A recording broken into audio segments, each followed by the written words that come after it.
Assalamualaikum warahmatullahi wabarakatuh. Perkenalkan, saya Saskia Palad dengan NIM 110121034 dari kelas Manajemen Proyek TT 44G3.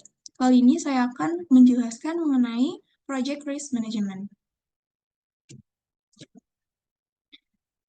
Risk management atau risiko proyek adalah peristiwa atau kondisi yang tidak menentu, di mana jika itu terjadi memiliki efek negatif atau efek positif pada tujuan proyek, seperti ruang lingkup, jadwal, biaya, dan kualitas. Nah, efek positif ini sering dibilang peluang dan efek negatif ini sering dibilang ancaman.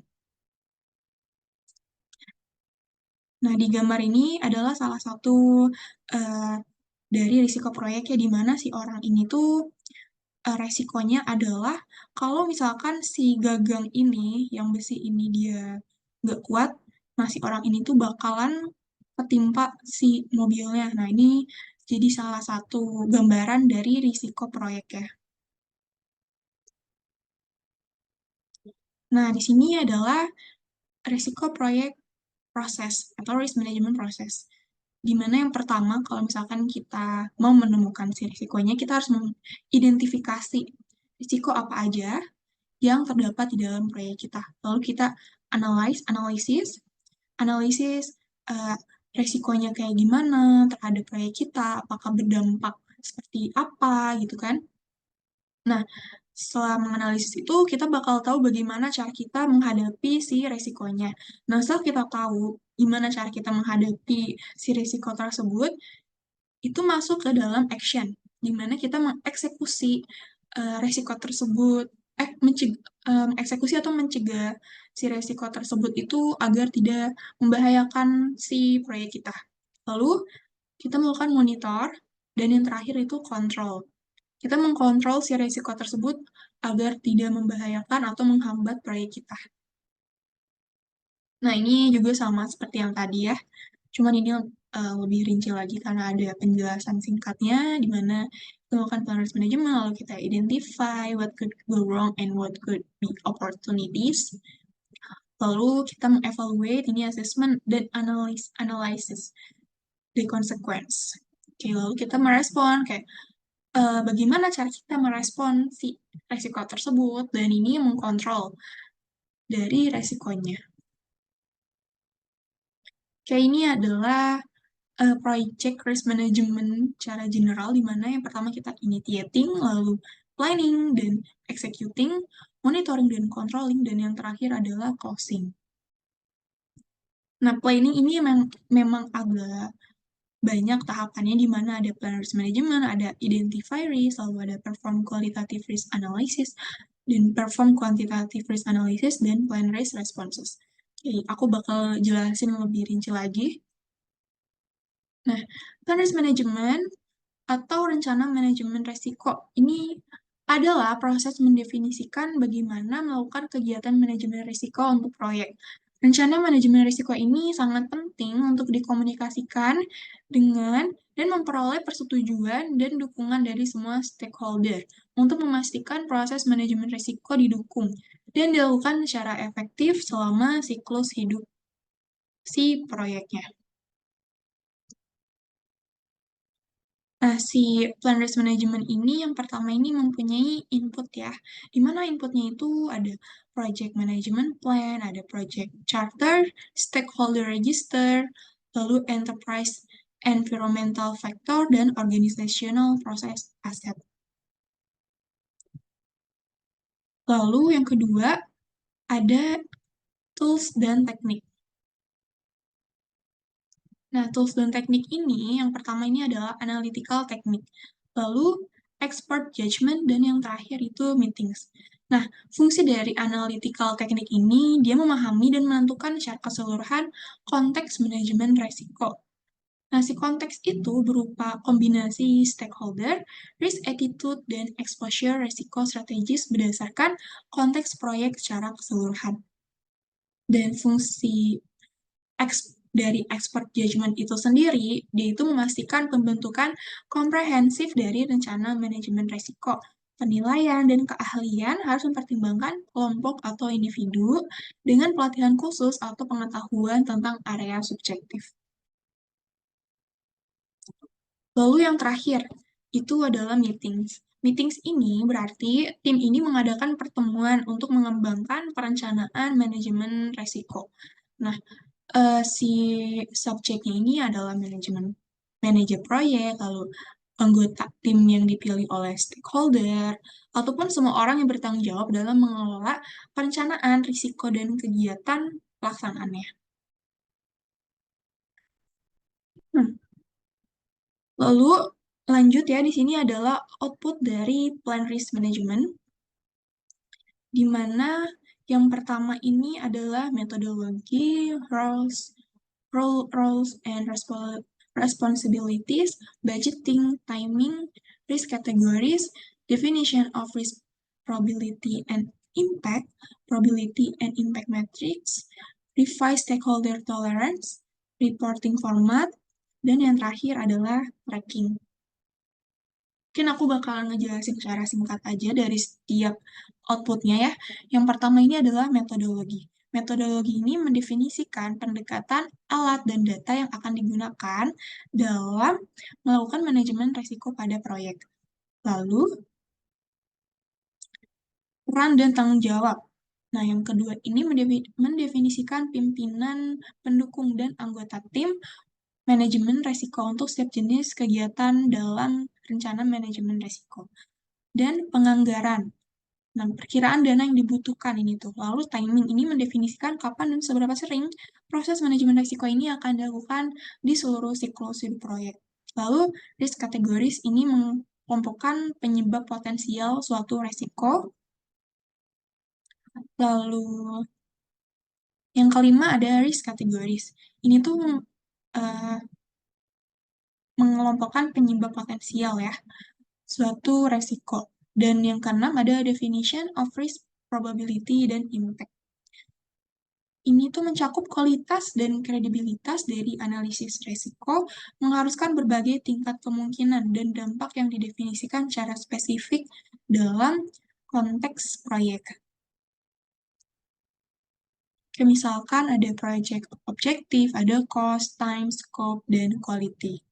Lalu 7 probability and impact matrix. Nah, ini pemetaan dari setiap resiko beserta dampaknya terhadap tujuan proyek jika resiko tersebut terjadi. Lalu yang kedelapan itu adalah revise stakeholder tolerance. Ini itu kayak revisi toleransi dari stakeholder terhadap suatu proyek secara spesifik. Dan yang kesembilan ada reporting format. Ini pendefinisian hasil dari si proses manajemen risiko yang didokumentasikan, analisis, dan dikomunikasikan. Dan isinya tuh isi dan format risk register. Dan yang terakhir itu adalah tracking. Ini adalah pelacakan dokumen yang berisi aktivitas risiko untuk kepentingan proyek ataupun audit. Selanjutnya adalah identify risk. Nah, identify risk atau identifikasi risiko adalah proses menentukan risiko mana yang dapat memengaruhi proyek dan mendokumentasikan karakteristiknya. Dan manfaat utama dari proses ini adalah dokumentasi risiko yang ada dan pengetahuan serta kemampuan ini dapat digunakan kepada tim proyek untuk mengantisipasi risiko. Dan semua stakeholder harus terlibat dalam identifikasi risiko. Lalu, effort yang besar untuk identifikasi risiko adalah selama proses si planning ini.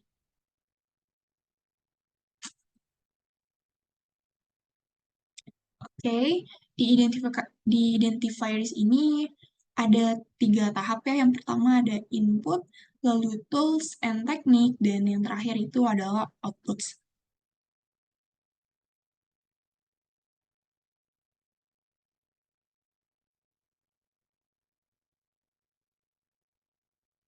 Mungkin aku bakal jelasin secara singkat lagi ya.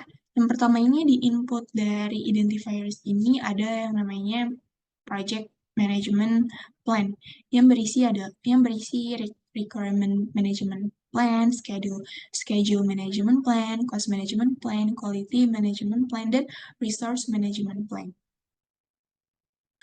Nah, si requirement management plan ini dapat menunjukkan tujuan objektif dari proyek yang berisiko. Lalu schedule ini memberikan wawasan tentang waktu atau jadwal proyek. Lalu cost management plan ini rencana manajemen biaya menyediakan proses dan kontrol yang dapat digunakan membantu mengidentifikasi risiko dari seluruh proyek. Lalu quality management plan ini memberikan baseline untuk ukuran dan metrik kualitas untuk digunakan dalam mengidentifikasi risiko.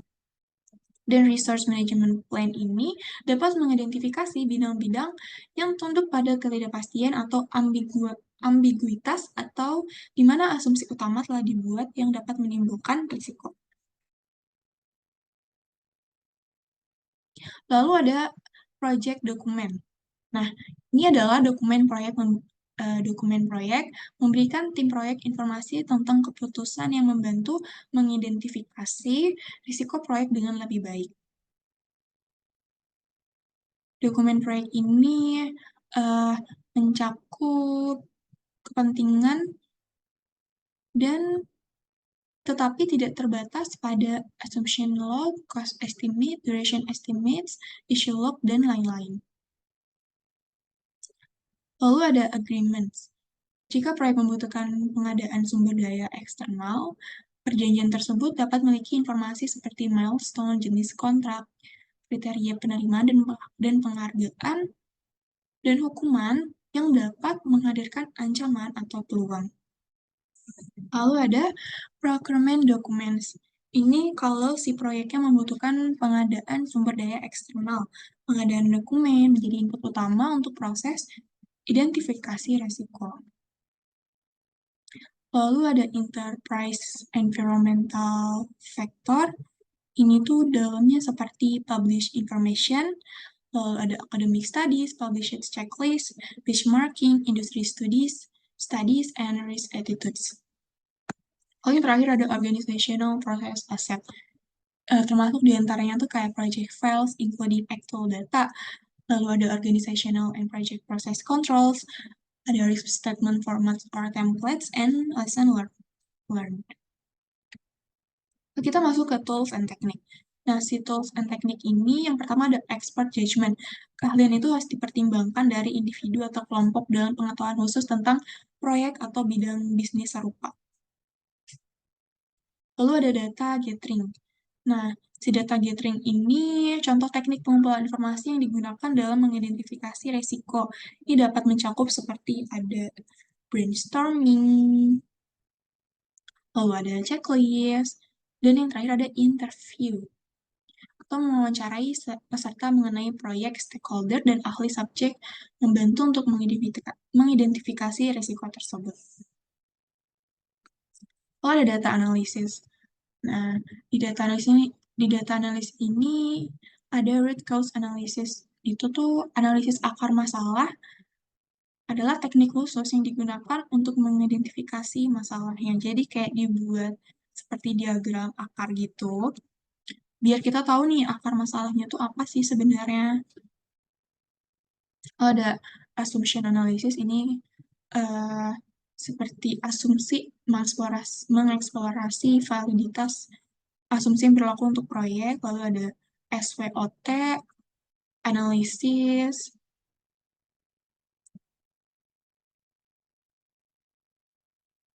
Oke, lanjut ke outputnya. Nah, yang pertama ini ada risk register. Ini itu adalah output utama dari identifikasi resiko. Oke.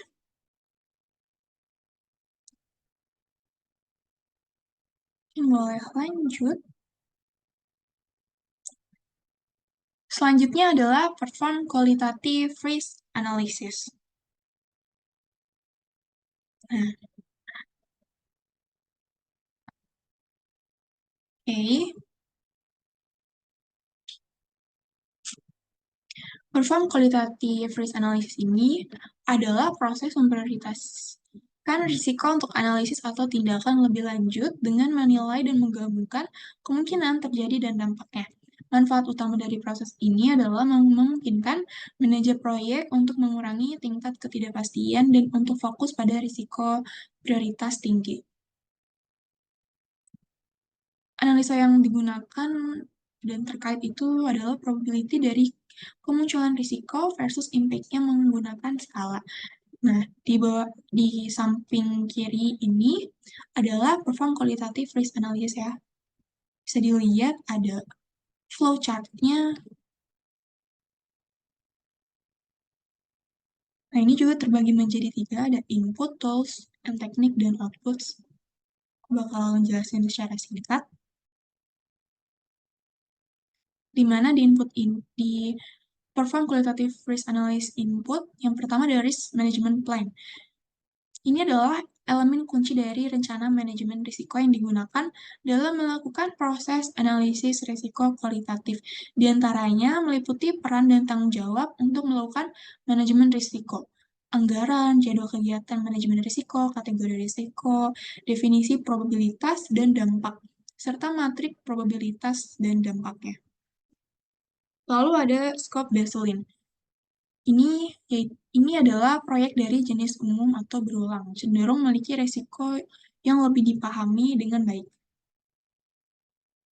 Proyek menggunakan state of the art atau pertama dalam memanfaatkan suatu jenis teknologi dan proyek-proyek yang sangat kompleks.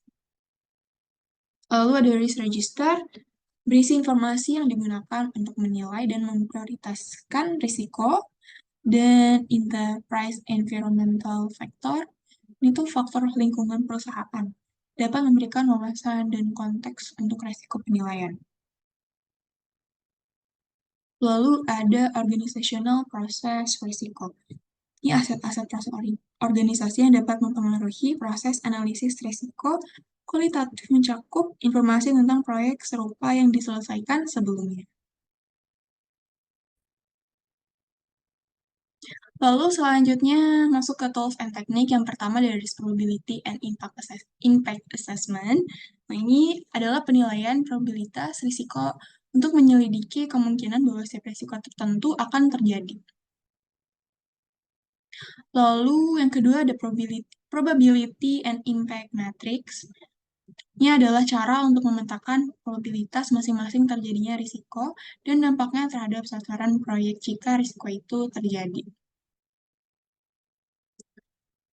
Dan yang ketiga dari data quality assessment. Ini adalah penilaian kualitas data risiko, yaitu teknik untuk mengevaluasi sejauh mana data tentang risiko berguna untuk risk management. Lalu ada risk categorization, ini dapat dikategorikan oleh sumber risiko, misalnya menggunakan RBS, lalu wilayah yang terkena proyek misalnya menggunakan WBS, atau kategori lain yang berguna misalkan fase proyek untuk menentukan daerah proyek yang paling terkena dampak dari ketidakpastian. Lalu dari urgency assessment, ini membutuhkan respon jangka pendek dapat dianggap lebih mendesak untuk diatasi. Dan yang keenam, atau yang terakhir ada expert judgment. Ini penilaian ahli diperlukan untuk menilai probabilitas dan dampak dari setiap resiko untuk menentukan lokasinya. Untuk output yang sendiri, ini adalah ada risk register updates. Ini sebagai informasi baru menjadi tersedia melalui resiko kualitatif penilaian, register resiko diperbarui. Lalu ada assumption log updates. Ini sebagai informasi baru menjadi tersedia melalui risiko kualitatif penilaian. Tapi asumsi ini bisa berubah.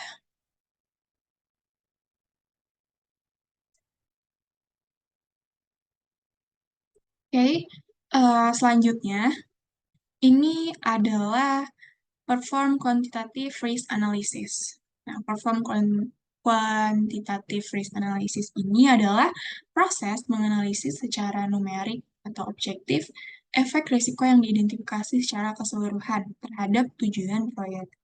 Manfaat utamanya adalah menghasilkan informasi resiko kuantitatif untuk mendukung decision maker untuk mengurangi ketidakpastian dalam proyek. Nilai risikonya sudah diukur berdasarkan angka objektif seperti uang yang hilang atau loss, data angka dari kemunculan risiko tersebut.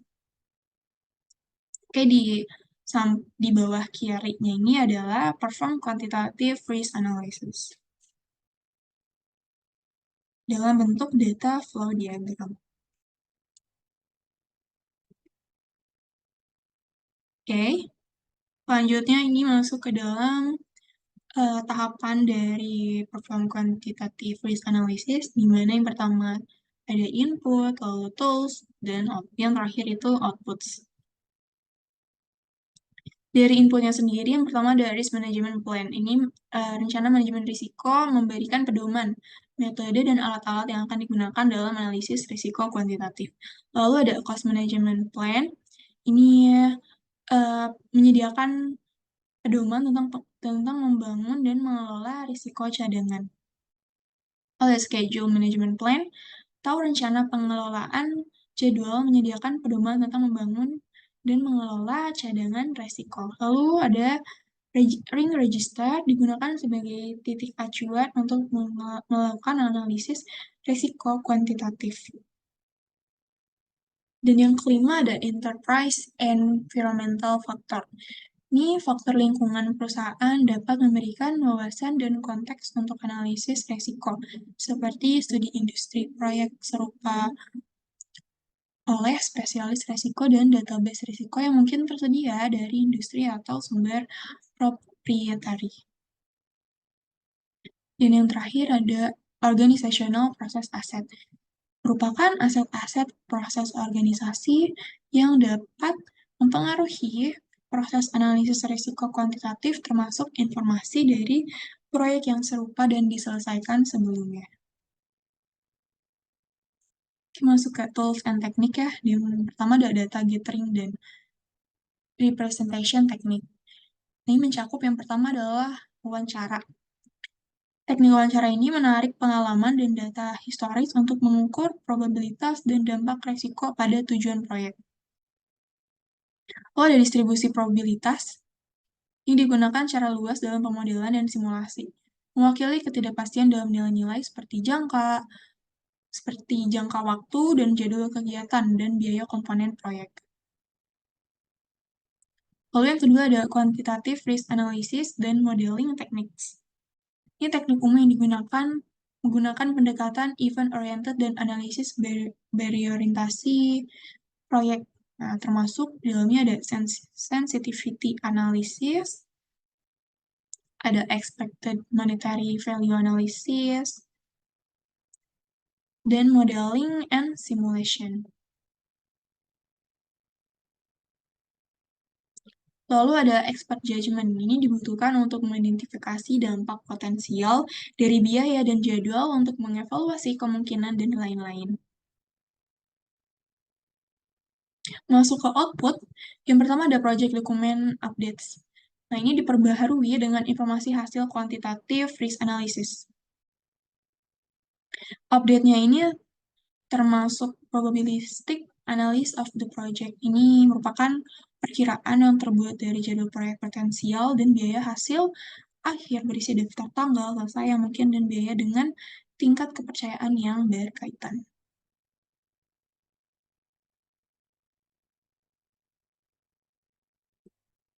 Oke, lalu yang kedua ada probability of saving cost and time objective, dan ada prioritized list of quantified risk. Daftar ini termasuk resiko-resiko yang menimbulkan ancaman terbesar dan menyajikan kesempatan terbaik. Dan yang terakhir ada trends in quantitative risk analysis result.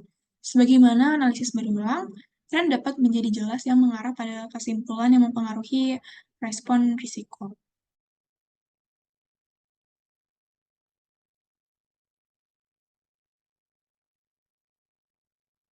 Oke, selanjutnya adalah plan risk responses.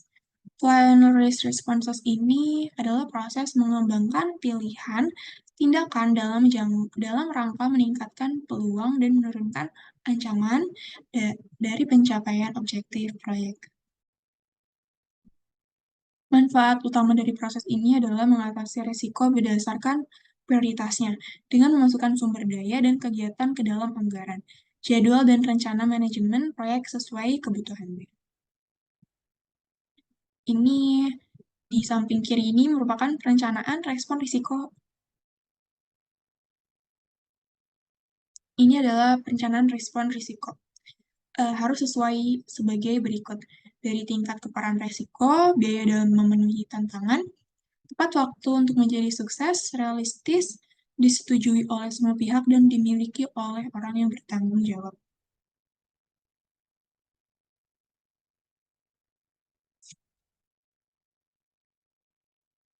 Ini masuk ke dalam input, tools, and technique, dan outputs. Di mana di inputnya sendiri, yang pertama ada risk management plan.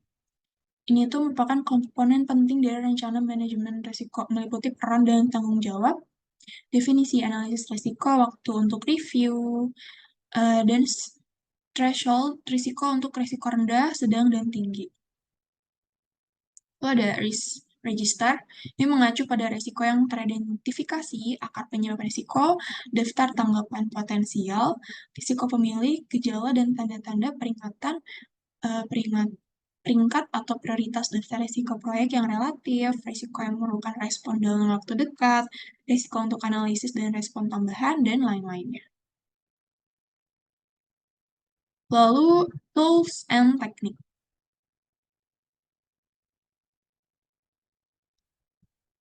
Yang pertama ada strategies for negative risk or threats.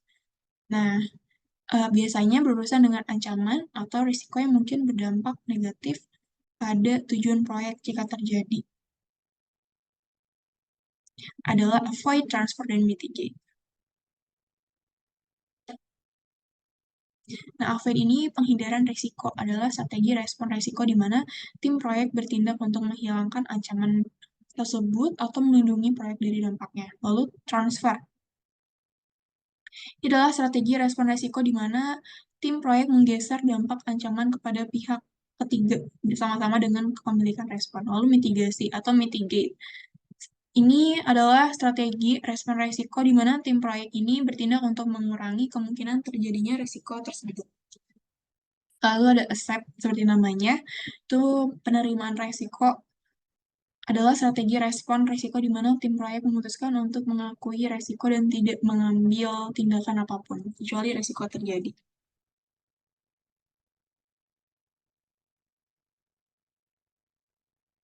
Ada strategies for positive risk or opportunities. Ini terdiri dari exploit, exchange, share, and accept. Lalu ada contingent response strategies. Beberapa respon dirancang untuk digunakan hanya jika peristiwa tertentu terjadi. Untuk beberapa resiko, tepat untuk tim proyek untuk membuat rencana tanggap yang hanya akan eksekusi dalam kondisi standar tertentu, jika diyakini bahwa akan ada peringatan yang cukup untuk melaksanakan rencana tersebut. Dan yang terakhir ada expert judgment, dalam masukan dari pihak yang memiliki pengetahuan berkaitan dengan tindakan yang akan diambil pada sebuah risiko yang spesifik dan yang telah didefinisikan. Lalu untuk outputnya, yang pertama ada project management plan updates. Elemen dari rencana manajemen proyek yang dapat diperbaharui sebagai akibat dari melaksanakan proses ini. Kayak termasuk seperti schedule management plan, cost management plan, quality management plan, dan lain-lain. Ada project document updates. Beberapa dokumen proyek ini diperbarui sesuai kebutuhannya. Misalkan ketika respon risiko yang tepat dipilih dan disepakati, itu termasuk ke dalam risk register. Lalu dokumen proyek lainnya yang diperbarui seperti assumption log updates, technical documentation updates, dan change request. Oke, Selanjutnya kita masuk ke dalam implement risk responses. Ini menerapkan respon risiko adalah proses penerapan rencana respon risiko yang disepakati. Manfaat utamanya adalah memastikan bahwa respons risiko yang disepakati dilaksanakan sesuai rencana untuk mengatasi paparan risiko proyek secara keseluruhan. Kegiatan ini meminimalkan ancaman proyek individu dan memaksimalkan peluang proyek individu. Proses ini dilakukan di seluruh proyek.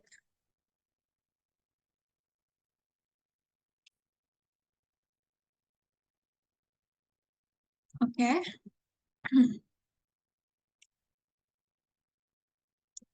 Selanjutnya masuk ke dalam tahapan dari implement risk responses. Yang pertama ada input, tools, technique, and outputs. Ke input dulu, di mana yang pertama ada project management plan. Ini meliputi risk management plan yang menyediakan pedoman untuk risk monitoring dan controlling. Lalu yang kedua ada project document. Yang pertama ada lessons learned register.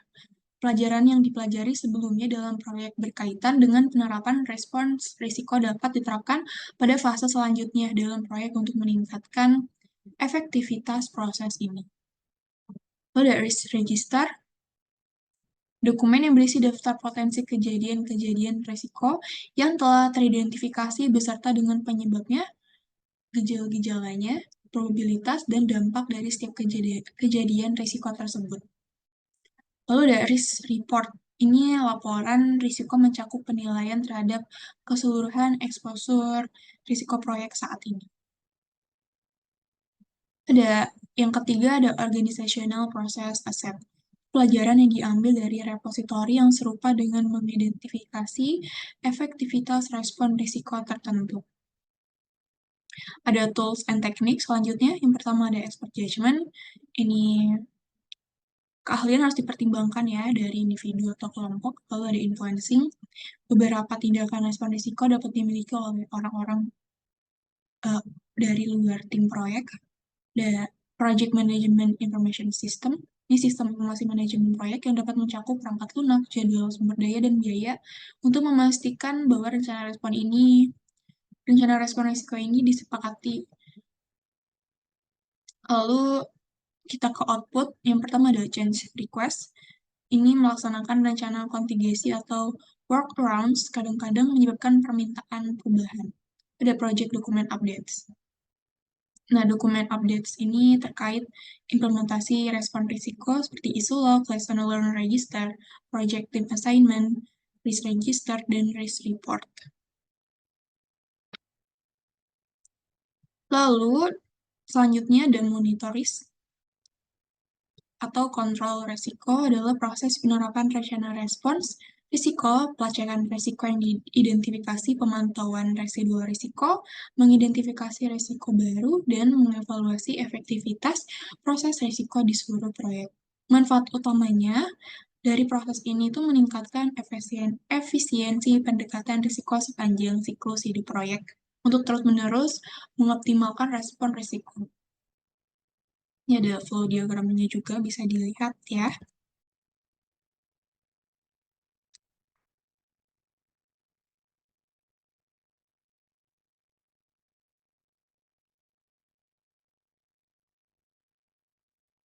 Oke, di monitor risk ini juga yang pertama ada input itu mencakup sama seperti project management plan, risk register, work performance data, dan work performance report. Dan untuk tools and tekniknya, di sini ada risk reassessment. Ini adalah metode yang sistematis untuk menentukan apakah suatu organisasi memiliki risiko yang dapat diterima atau tidak. Nah, risk assessment ini merupakan kunci dalam perencanaan pemulihan bencana. Ada risk audits adalah risiko yang mungkin harus ditanggung oleh seorang auditor akibat pemberian opini yang tidak tepat atas laporannya. Lalu ada variance and trend analysis. Nah, ini merupakan proses kontrol menggunakan analisis variance untuk membandingkan hasil yang direncanakan untuk hasil sebenarnya.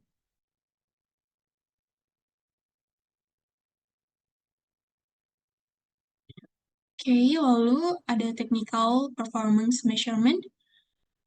Ini membandingkan prestasi teknis selama pelaksanaan proyek ke jadwal prestasi teknis. Untuk tools and teknik yang digunakan, yang lalu ada reserve analysis. Ini sepanjang pelaksanaan proyek ya, beberapa resiko dapat terjadi dengan dampak positif atau negatif pada anggaran atau cadangan kontingensi. Mungkin secara singkatnya, di input ini terdapat project management plan, risk register, lalu work performance data, work performance report. Lalu untuk tools and tekniknya yang pertama ada risk assessment, risk audit, variance and trend analysis yang tadi baru aku jelasin, lalu ada technical performance measurement yang membandingkan prestasi teknis selama pelaksanaan proyek ke jadwal teknis. Lalu ada reserve analysis yang beberapa resiko dapat terjadi dengan dampak positif atau negatif pada anggaran atau cadangan jadwal kontingensi. Dan yang terakhir ini untuk tools and tekniknya ada meeting. Jadi project risk management ini harus menjadi agenda pada pertemuan periodik ya. Lalu untuk outputnya sendiri ini, oke, dan untuk outputnya sendiri itu ada work performance information. Ini sebagai pengendalian risiko output menyediakan mekanisme untuk berkomunikasi dan dukungan pengambilan keputusan proyek. Ada change request, ini melaksanakan rencana kontingensi atau workarounds, kadang-kadang menyebabkan permintaan perubahan. Ada project management plan updates, jika permintaan perubahan disetujui memiliki efek pada proses manajemen risiko. Ada project document updates, ini dapat diperbarui juga sebagai hasil dari si monitoring study, tetapi tidak terbatas pada daftar risikonya. Dan risk register update ini dapat mencakup dari hasil-hasil risk reassessment tadi, lalu ada risk audit dan periodic risk review. Yang kedua ada hasil aktual dari project risk dan risk responses-nya. Lalu yang terakhir ini ada organizational process asset update. Ini proses ini menghasilkan informasi yang dapat digunakan untuk proyek-proyek masa depan dan harus ditangkap di aset proses organisasi. Dan aset proses organisasi ini dapat diperbarui. Mungkin sekian penjelasan dari saya mengenai project risk management. Semoga bermanfaat dan mohon maaf apabila ada kesalahan dari penjelasan saya tadi. Wassalamualaikum warahmatullahi wabarakatuh.